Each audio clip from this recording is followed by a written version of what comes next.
ব্যাংকার অনেকেই বিভিন্ন পর্যায়ে দায়িত্ব পেয়ে প্রিজাইডিং অফিসার থেকে শুরু করে হয়তো ছোটখাটো দায়িত্ব পেয়ে পুলিং অফিসার পর্যন্ত করতে পারে।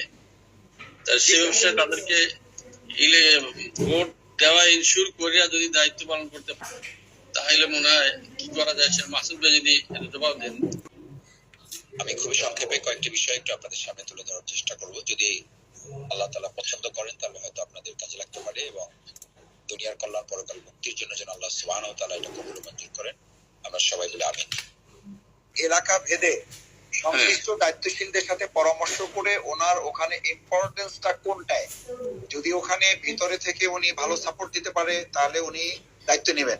আর যদি উনি বাইরে থেকে ওনার প্রভাব বলাটা এরকম হয় যে বাইরে থেকে ওভারঅল এনভায়রনমেন্ট মেনটেন করাটা ওনার লোকাল যে সংগঠন আছে, লোকাল অর্গানাইজেশনের সাথে আলোচনা করে ডিসিশনটা হবে। মানে ঢাকা মহানগরী যে 7টা আসন, এখানে একই ভাবে ধরেন এখানে প্রার্থী, তারপর প্রার্থী আসন পরিচালক, আসন নির্বাচন পরিচালনা কমিটি, সেখানে আপনি একটু কথা বলে নিতে হবে বা আপনি একটা তালিকা ওনারাই দিবে বা লোকাল আমাদের থানা দায়িত্বশীল যারা আছে তাদের মাধ্যমে আপনি একটু জেনে নিলে হবে যে আমি তো এই জায়গায় আছি, এখান থেকে আমি যদি ভোট কেন্দ্রের ভিতরে থাকি তাহলে এক ধরনের সুবিধা হবে, আর যদি আমি ভোট কেন্দ্রের বাইরে থাকি তাহলে এক ধরনের সুবিধা হবে। এমন যদি হয় ভোট কেন্দ্রের বাহিরে যদি ওনার নির্বাচনী এলাকার বাহিরে যদি দায়িত্ব দেয় সেক্ষেত্রে আমার মনে হয় না নিলেই ভালো। না ওটা যাওয়া যাবে না, ওটা যাওয়া যাবে না, জানালেই ভালো। ঠিক আছে, এটা তো নির্বাচনী এলাকার বাহির হলে ইন জেনারেল তাদের যাওয়া যাবে না।